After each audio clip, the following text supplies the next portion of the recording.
આપણે અંદાજે આ માયલું જે ફળ હતું ને એ લગભગ 1600-1650 બોક્સ આપણે મોકલેલા છે બધાને અલગ અલગ જગ્યાએ. એટલે ત્યારે આપણે પણ એમાં દાબો નાખેલો હતો. હવે આમાંથી એકાદી બે કેરી પાકલ, કારણ કે પાકવા લાયક થઈ ગઈ હશે. જો આ કેરી પાકવા લાયક લગભગ છે, આ કેરી પણ પાકવા લાયક છે. હવે આપણે આને જોઈ લઈએ.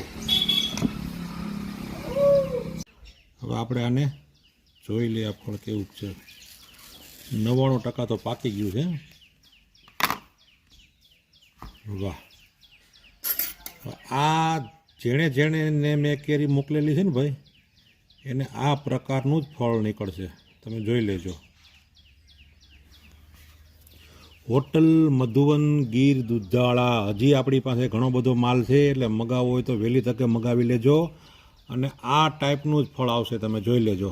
આ આખો એનો પલ્પ છે આનો, અને કુદરતી રીતે પકાવેલી કેરી છે. એકદમ જો અંદરથી કેસરી છે, અને બહાર એટલી બધી પીળી હજી નથી થઈ. તમે જોઈ લેજો. આ થેન્ક યુ વેરી મચ.